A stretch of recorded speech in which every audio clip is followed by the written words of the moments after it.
common man does not get the chance to interact with all these geniuses. So here we have, ladies and gentlemen, Dr. Firuza Patel. A loud round of applause for her. And post her session, we will have a question and answer round open for one and all. Over to Dr. Patel. Thank you, Doctor. Thank you very much.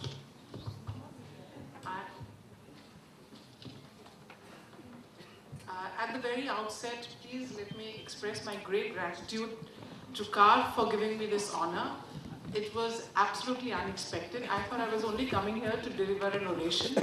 And so getting this honor is something that was beyond my expectations. Thank you very much for it. I'm not going to take any more time because I think I would rather spend a little more time on the oration topic itself. And the topic I have chosen is actually about palliative care.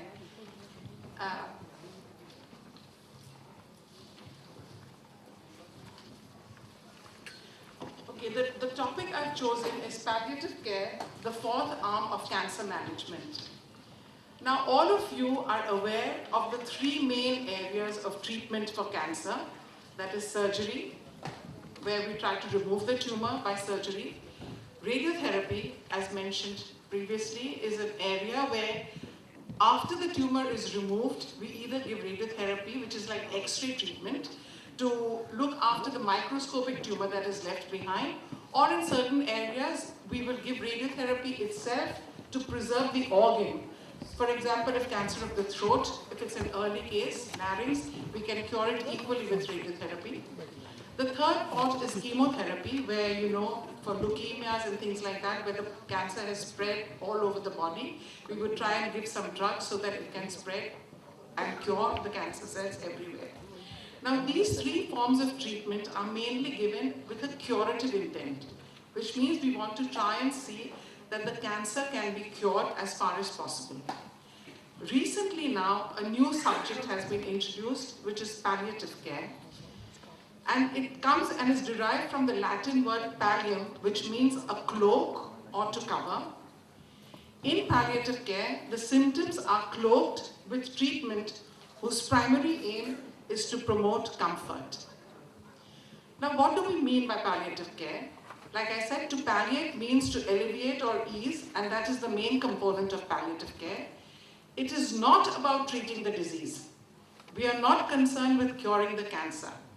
It is about relieving symptoms and side effects and providing comfort and care to the patient.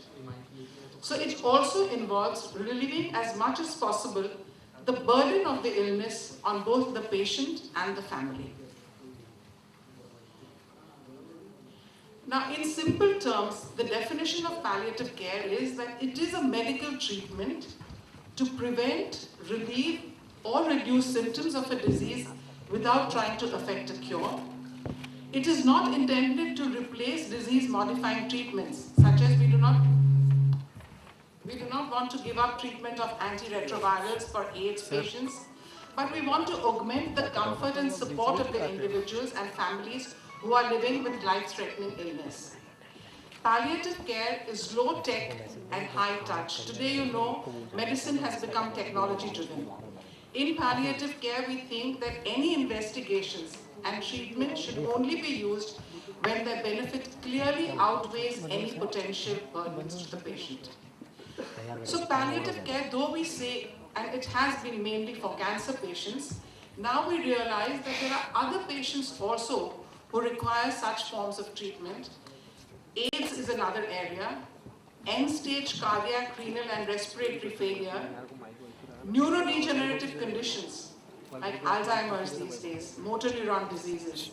All these patients need the same form of care. And elderly patients, the geriatric ones, are the ones who are going to need this care the most. Why do we need it in India? Like has been mentioned previously, around 3 million patients with cancer are there at any point of time, and more than 80% of these patients are incurable at diagnosis because they've come to us late. An equal number of patients with other incurable diseases are there, patients with AIDS are there, and there is a rapid increase in the number of the aged population, which will be the area where palliative care will be the greatest requirement for the future.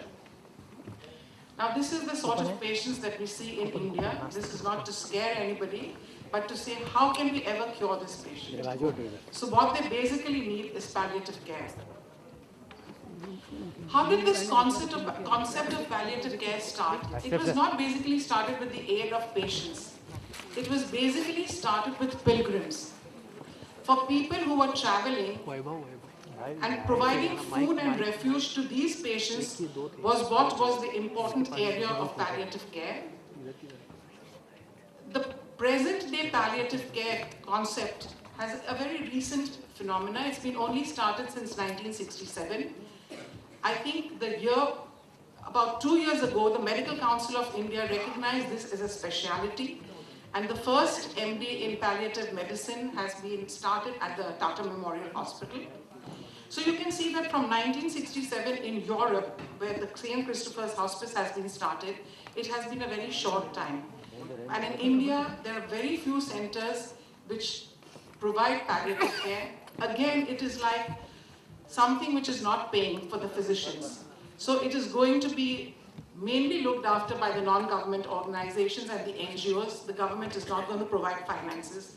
The private hospitals are also not going to look and take up this area because funds are not the aim in palliative care. If you start charging money and if you discriminate between a poor and a rich patient, the basic concept of palliative care is lost.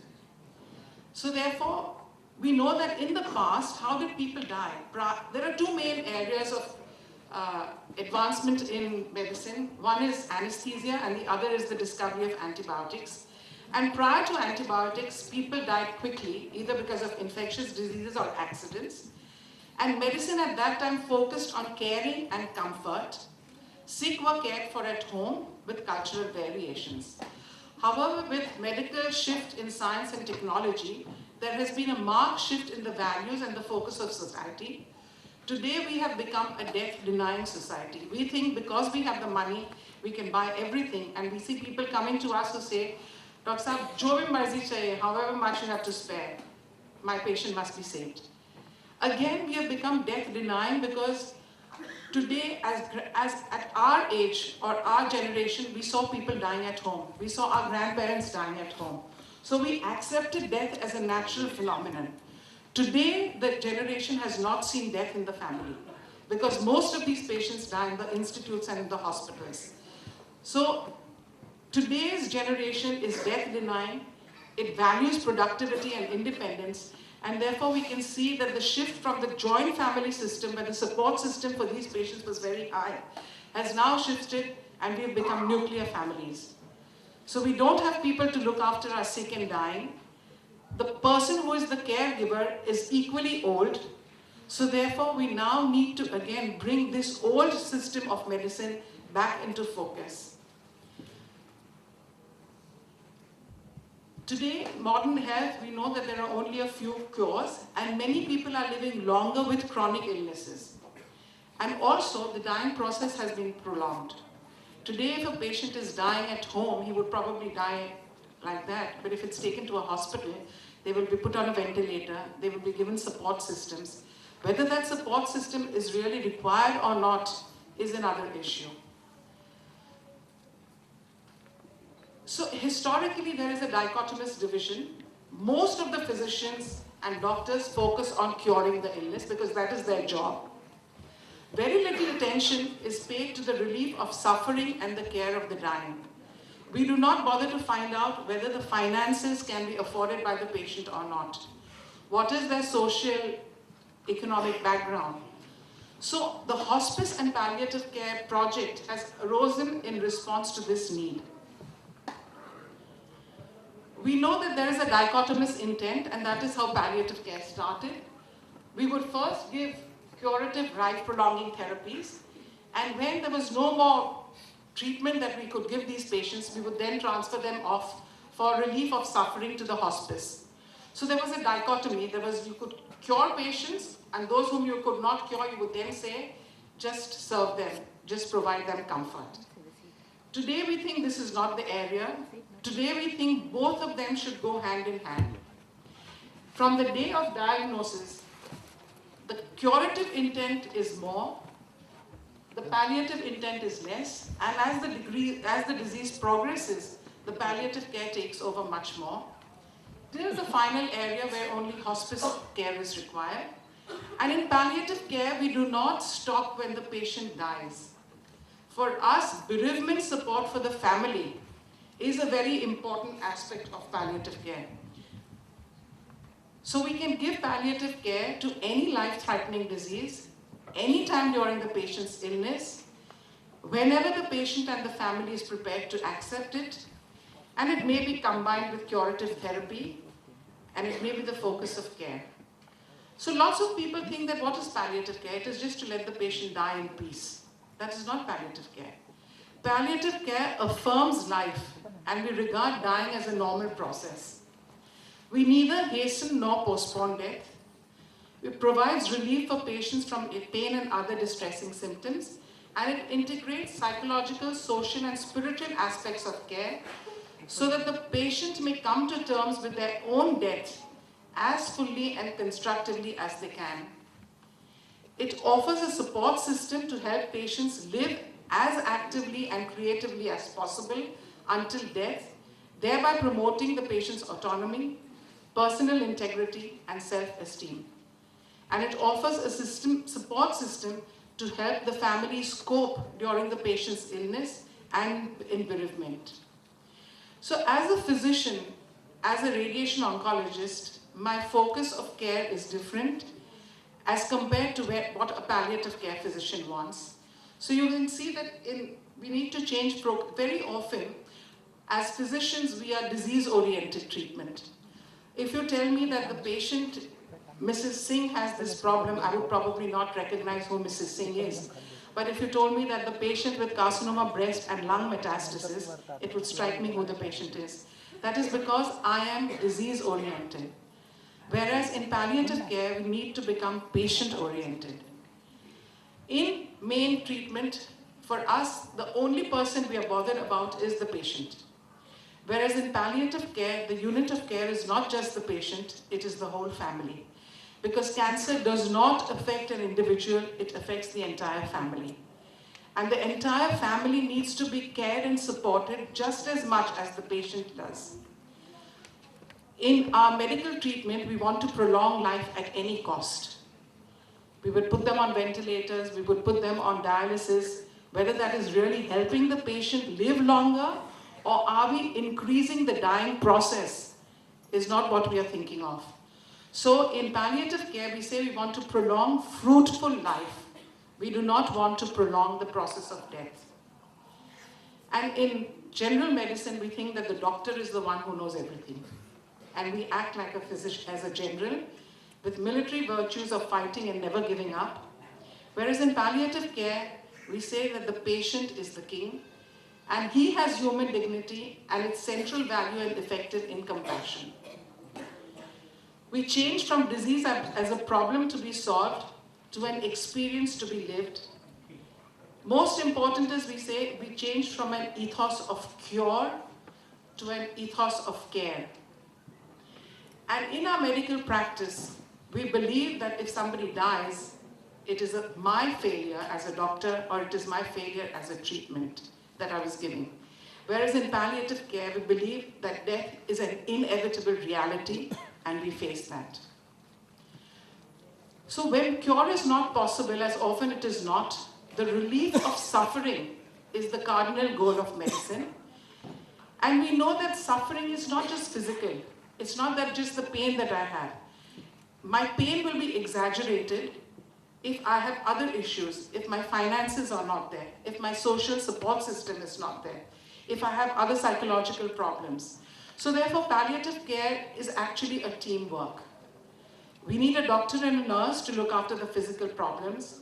For emotional support, we need family and volunteers.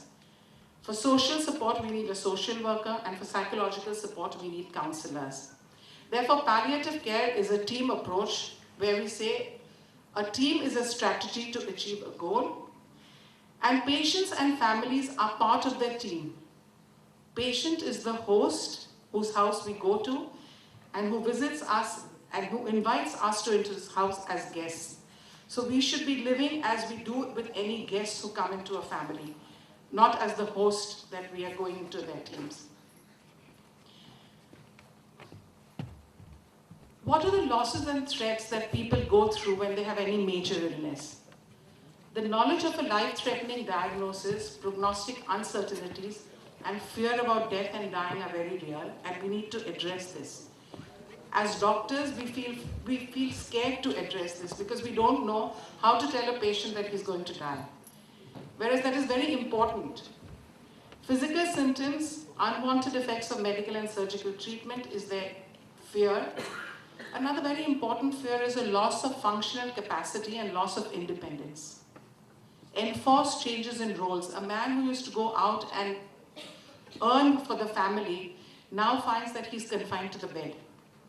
And his wife, who was otherwise a housewife, now has to go out into the family, out into the community to earn for the family. So therefore, there is a forced change in roles.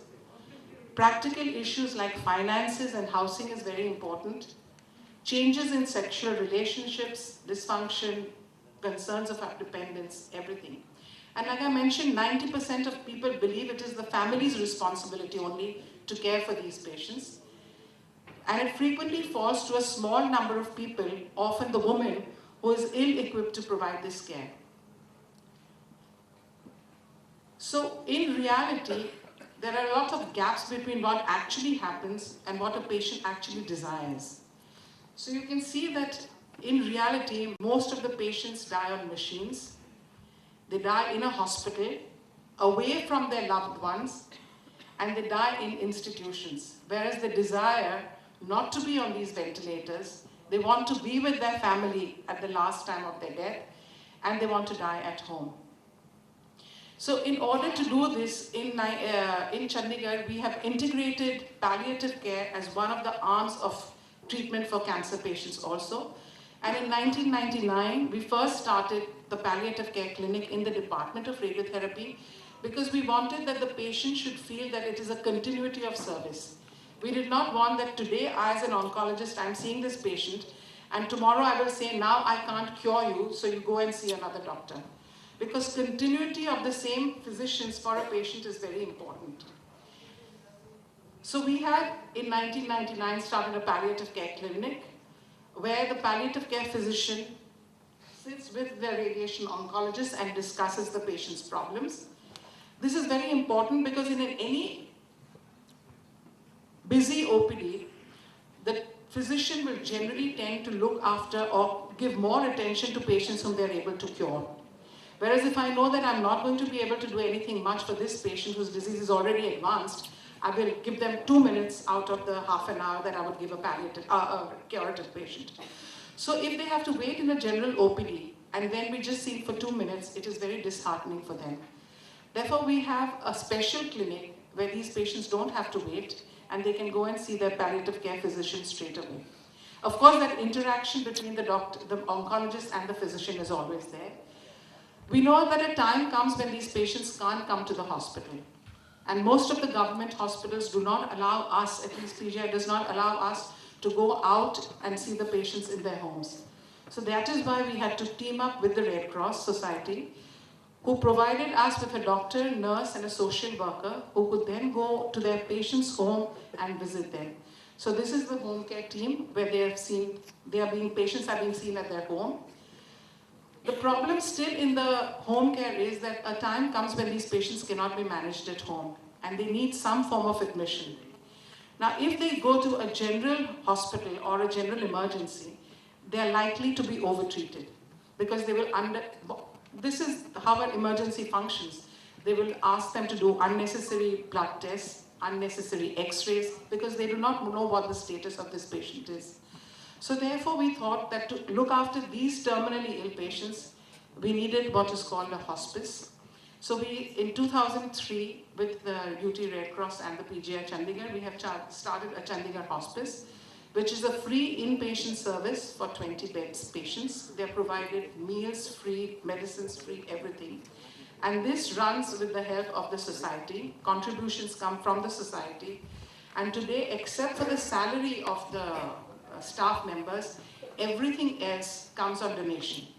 The vegetables, the cleaning material, the medicines, everything is donated by the society. And we try to see that we create a homely atmosphere for them. So you can see one of the patients wanted their daughter to get married, but he was unable to leave the hospital without oxygen. So we arranged the marriage to take place in the hospice itself. You can see that families, functions that we normally would support or we would celebrate in the society, we celebrate there. This is Mahashivaratri being celebrated. And you can see the patient is doing the puja, the wife is supporting him from the back because he's unable to sit. And then we provide a little bit of cultural activity for these patients as well. So in summary, palliative care is an attempt to re-establish the traditional role of the doctors and nurses. When we were children, we all had a family physician, a doctor who knew us from the day we were born up till the day we got married and probably left the house or went abroad. Today, that family physician is missing. Today, if you have a cardiac problem, you go to a cardiologist. You have a pulmonary problem, you go to a pulmonologist. So today, we are not seeing the patient as a whole. We are seeing them organ-wise. So palliative care is an attempt to re-establish the traditional role of the doctors and nurses, which is to cure sometimes, to relieve often, and to comfort always. Two essential qualities are required if you want to do palliative care.